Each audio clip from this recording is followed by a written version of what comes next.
Truthfully, what happens is, as children grow up, we start to educate them progressively from the waist up. And then we focus on their heads and slightly to one side. I think in the old days, you were better off. Because nowadays, they're all specialists. Everyone's becoming better and better. And less and less. And eventually someone's going to be superb. Like nothing. Our education system has mined our minds in the way that we've strip mined the earth for a particular commodity. And for the future, it won't serve us. We have to rethink the fundamental principles on which we're educating our children. We're not here to tell everybody that they're wrong and we're right.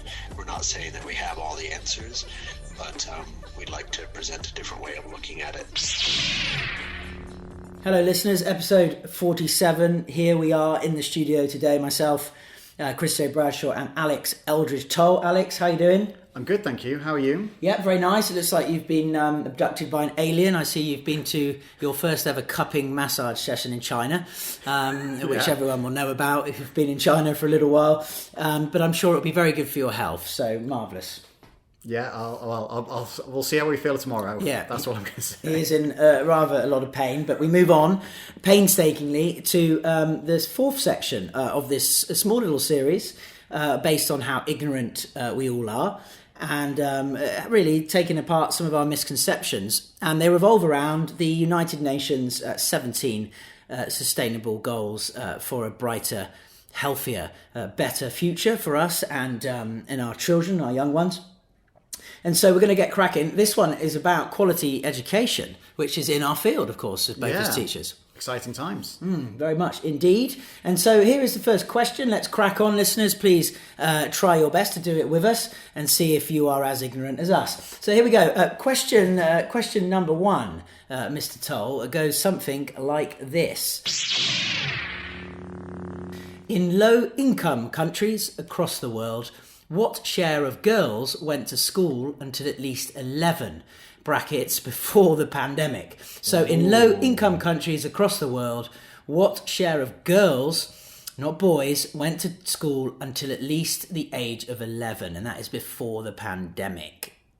Wow, that's a good question. Probably need the answers, don't you? Yeah. Three potential answers. Around 20% of girls, around 40%, or around 60%. Okay, now if there's one thing we both learned from the last few, is that they were sort of painting a certain picture. Yes, indeed. Now I could actually believe this answer a little bit because if we say go back 10 years ago, I think around maybe 40% or so. Because the thing is, it obviously mentions girls as well, and we know how in some parts of the world girls are still withdrawn from education until a certain age. So I reckon that's that first one. It's got to be 20% because it's got to be this nice, pretty picture, progress leading forward, which I still could believe, but I'd be curious to know. Okay, but you're saying this is the girls. What share of girls went to school until at least 11? Okay. Yeah. Oh, it also says low-income countries as well. Yes. Oh, so maybe I might be completely wrong here. And it's only the primary years. They haven't said gone to 15 or 16. It's only up to 11. I'm going to go not because I thought we were going to say 60%, because it shows the UN I'm doing a good job. You're saying 20. Where I was initially thinking. Where I was initially thinking with 20%, I think that's sort of thinking maybe across the world, but obviously it's key wording here. It's low-income countries. Yeah. I reckon maybe 40 actually. Okay, Alex says 40. We say 60, and let's delve in. It is, and I am right. So I mean that's not a pretty picture at all. You are right, but 86%, including yourself, answered it wrongly. I mean, again, like you were saying at the beginning, this questionnaire does tend to, apart from get rid of misconceptions, apparently, show that things are progressing very nicely in the world. And each most positive answer does seem to be the correct one. But then this one, obviously, it's the most negative answer is true, which is unfortunate. It's very sad, but I guess... Alex, I think you're getting the question wrong. 60% of girls go to school in low-income countries till 11. Oh, whoops! I thought they said didn't go to school. Right. Well, no, don't go. They do go to school. They get what's called a primary education. Yep. And so it must be those cups. They must have sucked out every little bit of kind of non-ignorance from you, Mr. Toll. Whoops. Okay, so that's why I went for 60. Yeah. Okay. I didn't pay attention to the question, clearly. It's all right, but you're with us on this now, yeah? Okay. So, misconception-wise, many people apparently, Alex, think a minority of girls in low-income countries go to school, probably because they know there's still huge gender inequalities within them, and they don't want to trivialise them. So out of 195 countries, today only 29 are called low-income, and only 11 of them still have big gender inequalities in primary education. Do you want to have a guess at which ones do have big gender inequalities in primary education? 11 in all. I'm going to get this horribly wrong. We'll get 1 out of 11. I mean, we'll get 1 out. Come on. We can hope. A low-income country. One of these countries I don't even know. I'm going to say maybe Chile. Okay, Chile is not in there, I'm afraid. It's Afghanistan, one I pulled out in an earlier pod. Of course. Guinea, South Sudan, Central African Republic, Guinea-Bissau, was it Guinea-Bissau? Yemen, Chad, Nigeria. Is it Nigeria? Nigeria? Yeah, Nigeria maybe. Eritrea. Rings a bell, but I can't pick where it is. Mozambique and Somalia. Lucky we're not geography teachers. In most low-income countries in general, girls drop out of school more than boys when they reach puberty, partly because of bad school toilets. Let me read that again. What? Apparently, in most low-income countries in general, girls drop out of school more than boys when they reach puberty, partly because of bad school toilets. When countries become middle-income countries, schools are better prepared for female students. Wow, very interesting. When measuring results, pretty much everywhere, girls outperform boys all the way up to higher education. Well, it's a shame then that a lot of them, especially low-income countries, aren't actually being able to go into secondary education. So a lot to work on. This toilet one, you have an idea? This makes it a bit sad now. Did you want to add to the toilet thing or not? No, I mean I can understand the reasoning behind it, because when you go into puberty and obviously if you need to change pads or tampons, menses, Interesting. It's a bit of a dark one. Let's move on, shall we? To the second question. So some misconceptions may be cleared up there, listeners. So question number 2 is as follows. How many university students worldwide get their degree in their home country as opposed to abroad? How many university students worldwide get their degree in their home country as opposed to abroad? And it's either 77%, 87% or 90% of students get their degree in their home country and not abroad. That's right, okay. Wow. Yeah, so quite high in all accounts, all those answers. Yeah, I guess I wouldn't have thought it to be that high, but I guess that classically comes from that level of ignorance from being in the UK, where a majority of people do their degree in the UK. I mean, now with the growth of online education as well, I mean, pre-pandemic and post-pandemic, I would have said, it's a growing thing, isn't it? You can be anywhere now and do your licensing or even a degree. I would imagine it's got to be very high, but the fact that it's given those options... I'm going 77% with the advert of online education. You're going to go 97, are you? Yeah. All right, let's see. Let's go 97 then, what you said. And you're right as well. Oh. So not many people are actually going abroad to do their... I mean, we can understand a little bit behind it, and even as we are teachers in 76% China, got that wrong, including me. Yes. Certainly as we know, a lot of the international schools here just do the IGCSE, which obviously is very popular in even A-levels. It's mad to think that those are the more popular options compared to, the John Cow. And, rumour has it in another school, word through the grapevine is that some schools are actually opting out of the John Cow to go for the IGCSE and the A-level, right, which then means they have to do their degree abroad. Which is... Yeah, good point. I mean, here, the misconception is obviously then that people are studying, not finding the services, the opportunity to get a degree of their choice in their own country, so they go abroad or they go online. But remember, this wasn't about online, was it? It was about just getting a degree. Yeah. So again, we could go deeper into this, but we won't. But it says here in 2018, 5.6 million people were studying for a degree at a university abroad. Back in 2000, it was only 2 million. International experiences often lead to friendship and solidarity across borders. It can spread ideas and best practices across universities. But the number of students isn't nearly as large as people like myself believe. Oh, wow. Us ignorant ones. The highest overall amount of students abroad are from middle-income countries. Can you guess the two big middle-income countries where are feeding students outside of their own countries abroad? Middle income, I mean, you can pretty much know, can't you, if you go out on the high street in England and go to university in England? What's the nationalities you see the most? Oh, China and Eastern Europe. China and India, actually. I guess just because they're smaller than India and China. Yeah. The biggest host countries for students who can afford to study outside their home country, because most of them are very rich and need to pay extra money, are the US, the UK, Australia, France, Germany and Russia. Yes. It's only a very small share of students who complete their degrees abroad, though, Alex. Short-term exchanges are more common.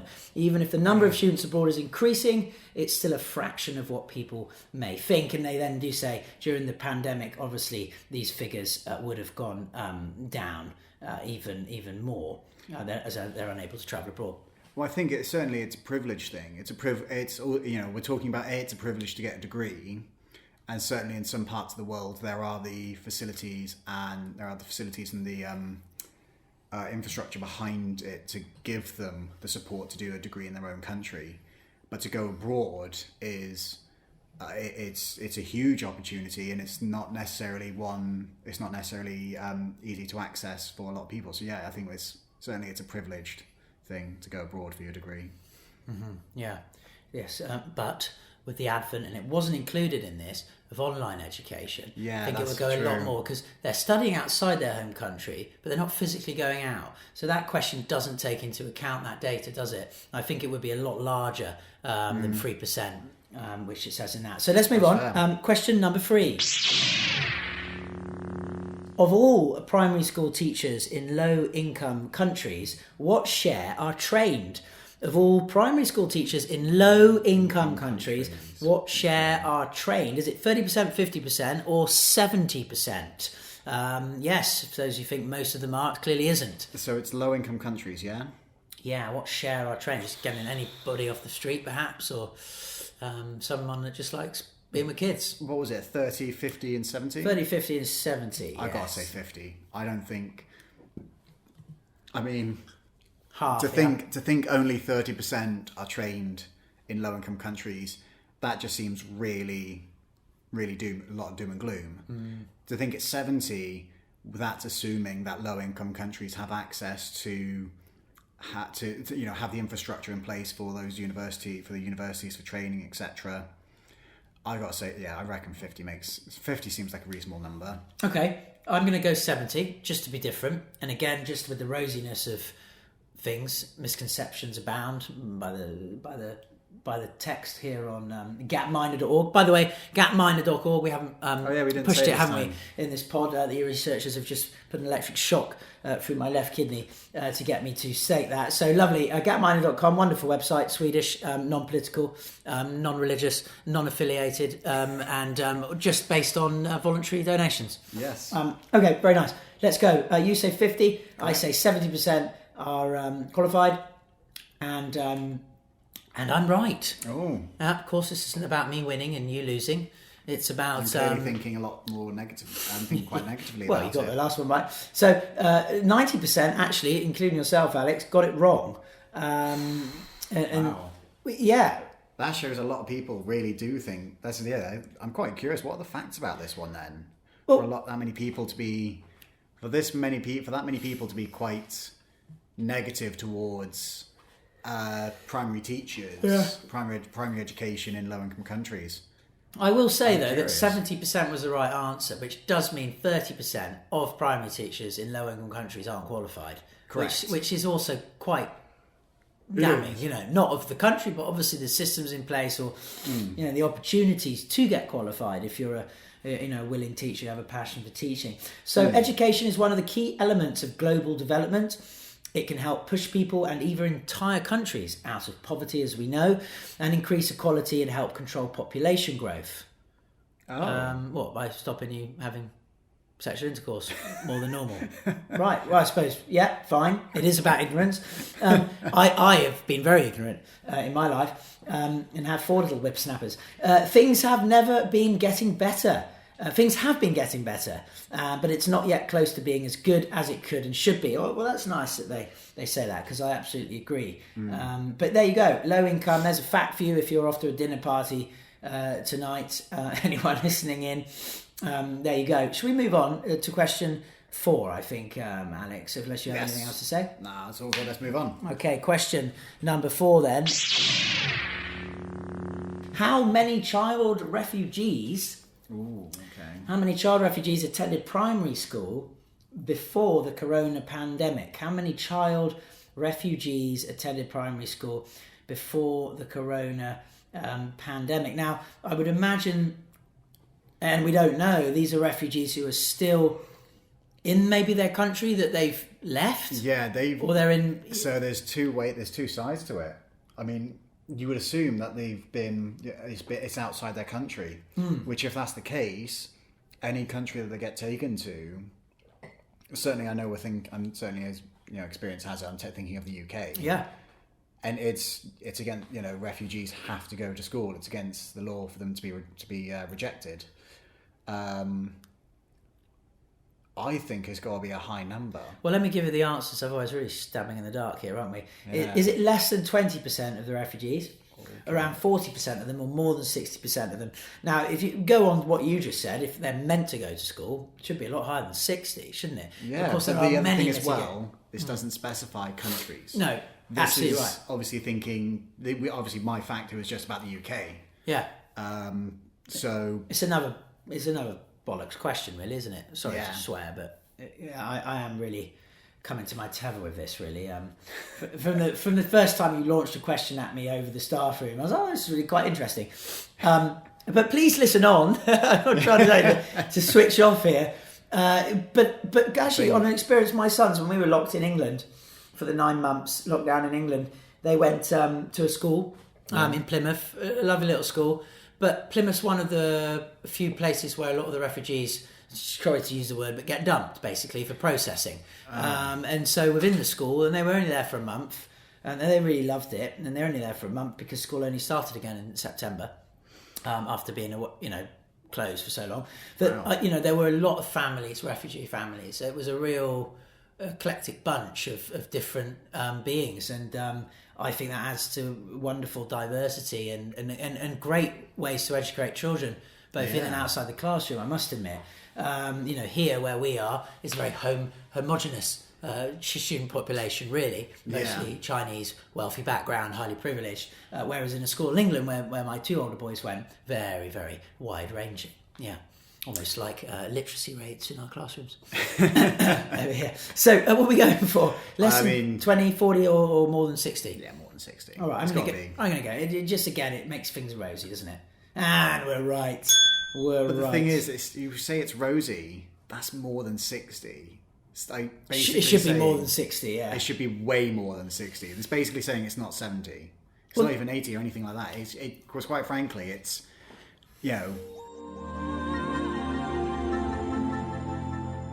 Are you looking to further your career in education? Teach Now offers a convenient online teacher preparation and master's degree program completed anywhere in the world. Reach now for Teach Now. Ain't no time for defeat now. Teachers, get off your seats now. Future generations need you now. Work with people all over the world in a collaborative, activity-based teaching environment. To learn more, visit teach-now.edu. Expertise that is really outside of the box.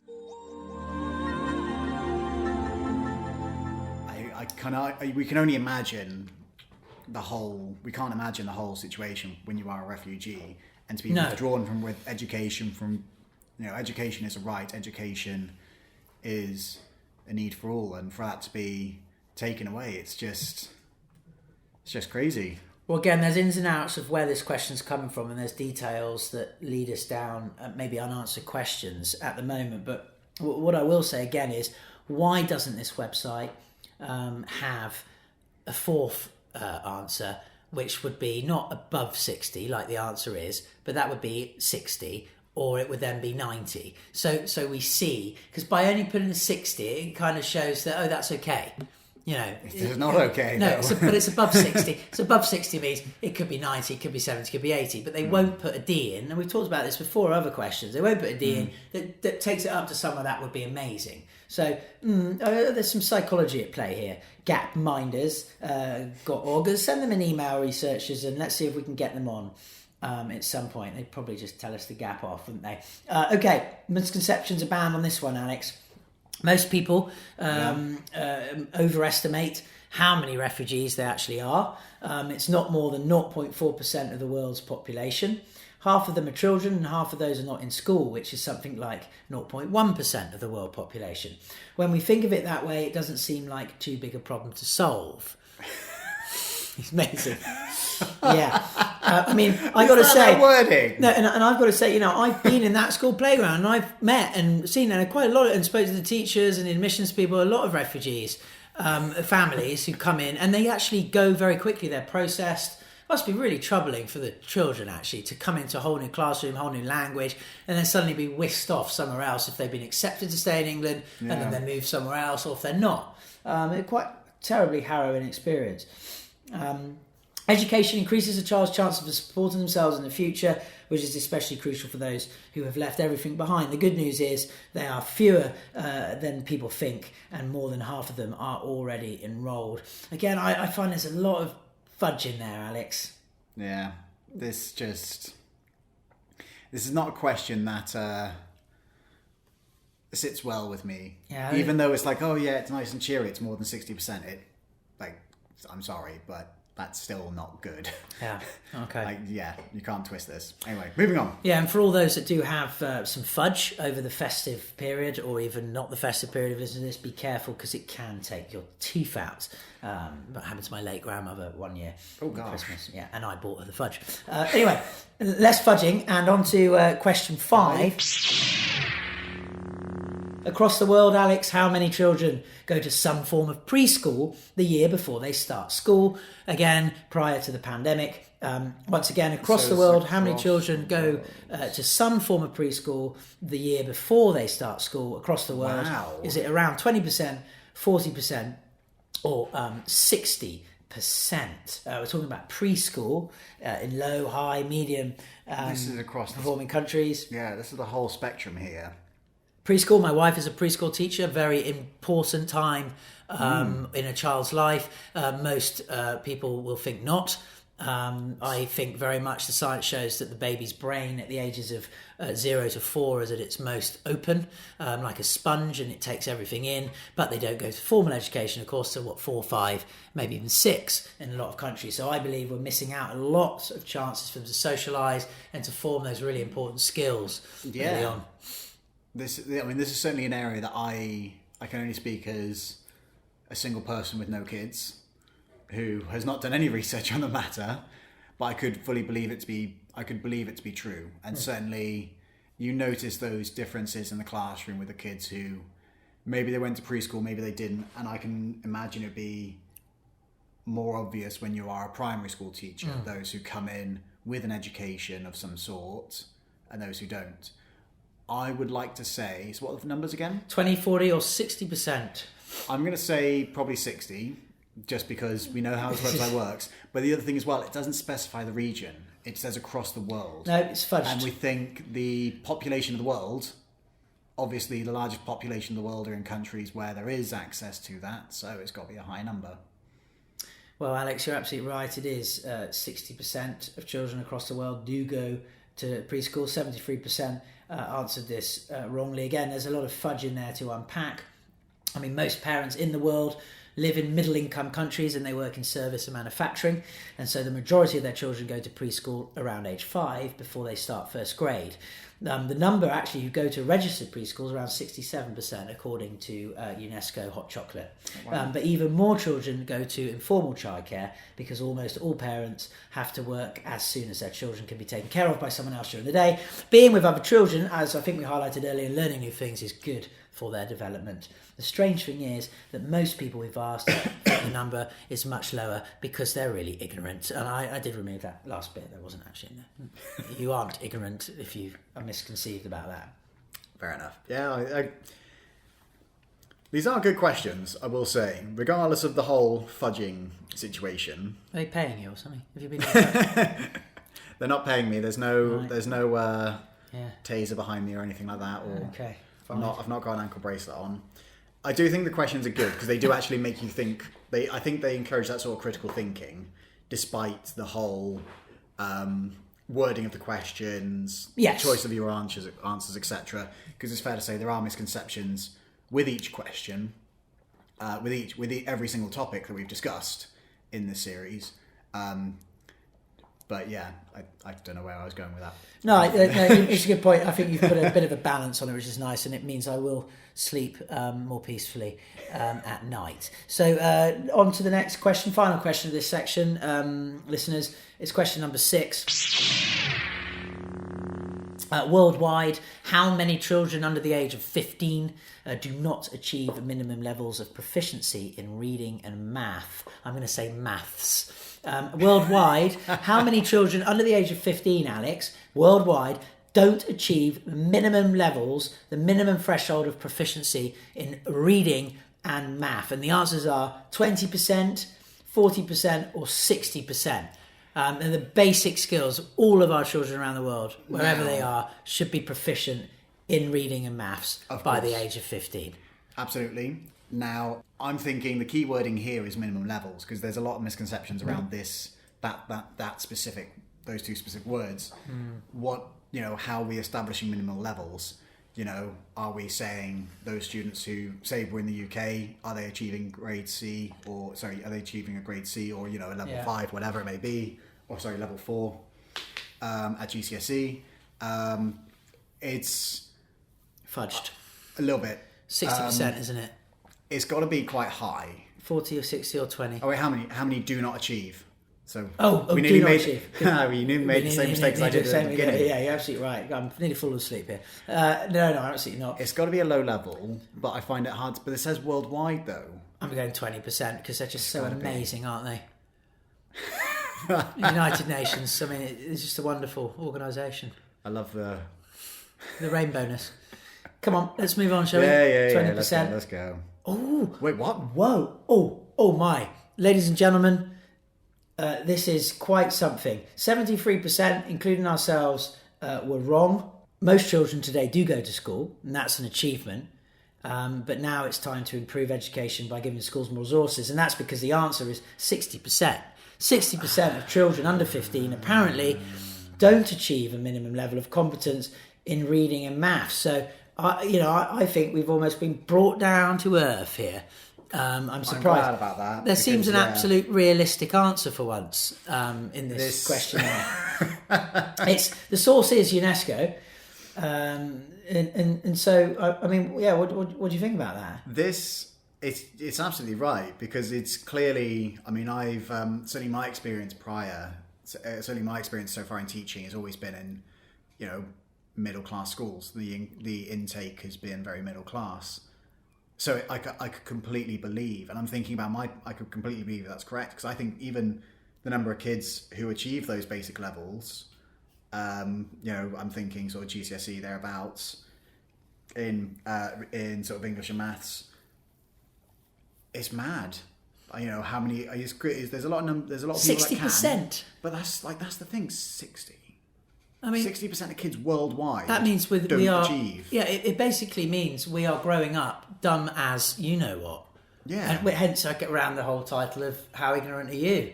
We're very ignorant now. Well, and is that on purpose? I mean, is it a conspiracy theory to come alive that we are being dumbed down to not truly think? I mean, being able to read and do some sums is quite something. I'm shocked at that. Is it stuff they're putting in our food? Or at night time in the chemtrails and all these types of things. But I'm surprised. Back here. I mean, most misconceptions we identify are about improvements that have been neglected. This is the opposite, a problem that is underestimated. People don't realise how bad, apparently, the educational outcomes are in most schools across the world. And we don't fully understand why this particular problem has not gotten more attention, while most other problems are exaggerated in people's minds. So, Wow. yeah. I have wondered, certainly since coming to China, I certainly had the thought of like, what if I taught in our sort of international school for a couple of years, and then once I am proficient at the language, what if I taught in a state school or something? Yeah. Obviously, big question there if I'm allowed to and all that stuff, but never mind. How would that compare? It's something I do think about, and certainly some teachers I've met before where they sort of entered the country through international education, and then it was like, they married and settled, and it's like, oh yeah, obviously I'm very good at the English, let's move on and let's have a different challenge in life. Teach at a state school. And wow. I find that crazy to think that it would actually be the case, that it really is a struggle in some of those, in certain areas of the world. It's fudged because I think, for example, what is this saying? Is that only 40% of a student population at the age of 15 can read and do mathematical sums competently. Proficiently is the word. And in China, I think you find that more than 40% of students are proficient in reading and mathematics. The other thing as well is also, because it says worldwide, it says proficient, minimal level, all that stuff. Yeah. Is everyone's minimal level the same? Yeah, well, that's the other. This is where the fudginess comes in, isn't it? The extra fudginess with double clotted cream. But for many decades, Mr. Tull, the government's main priority has been to build enough schools and make children go there. To do what? Maybe learn. Nowadays, the majority of children everywhere go to school, which is fantastic. Classrooms are full now, and the problem is instead that headmasters are left without resources to have enough good teachers. Teachers are overburdened with too many young learners. Children who don't get support with homework at home are left without a chance when the exams come. Some children can't afford the school materials. Others might live in homes where they're unable to study in the evenings because they have to work instead, or they're missing electricity to even read. It's extra difficult for children with special needs or disabilities. Sometimes it is as simple as being short-sighted and missing glasses. There are many reasons why you fail an exam. Wow. Just... Well, that's. Can you say that word again? Wow. That's the word we want when people listen to China Jedi podcasts. Okay, yeah, that's fair. A wow moment. This is one hell of a wow moment. Like this question, just so much to unpack, and it was basically, in a weird way, from what I took out from what you just said, is basically saying that this generation of students are doomed, but because they've gone to school and they've learnt the value of an education, the next generation, the children of them, will have a better appreciation of it because the parents have said, like, oh, you need to do well in education, or this, education will naturally evolve. Yeah. It's basically saying, currently, we're just there for there. We're obviously below satisfactory, we're obviously failing, la-di-da-di-da, but we're only going to get better. And basically, it's crazy to think that in some parts of the world, education is so far advanced, but worldwide, this is what's going on. 60%. One thing I will just say, just to give you a little tipple of extra fudge on top of the fudge that you've already having to get through here, sure, is that there are limitations to this data. Even UNESCO acknowledges that it's difficult to measure how well children have been learning, as learning assessment data varies a lot, as we've said, and it's hard to compare. So apparently in this, they consulted 3 independent experts on this question, however, and they trusted the source and regarded correct answers as more correct than the other 2 answer options. That gives me even more extra fudginess to this. But it brings it to the end, and that is surrounding quality education. There's lots of aspects to quality education, and I think we've discussed some real interesting nuggets today that do have a lot of misconceptions within it. Indeed. And even misconceptions within the non-misconceptions that we may have non-misconceptively come to conclude today. So that's it, listeners, from Mr. Tull and me, and we'll be back with another one soon. I think we've got a couple more to go through, haven't we? We have a couple more, yes. Yeah, wonderful stuff. Okay, so this is Charlie Jedi, people. If you're an English-speaking teacher from anywhere in the world and you have a bachelor's degree but need an official official and accredited teaching license to get a job, get a visa to teach abroad, or most importantly, to learn all those things you wish you knew before you stood in front of 30 plus students, then reach now to Teach Now and secure a professional US District of Columbia license in as little as 9 months. Online in no time, low cost, high quality. Teach Now. Get in the game. Immediately receive a $100 discount off your tuition by signing up to the Teach Now program via the link www.teach-now.edu/China Jedi. May the smile be with you.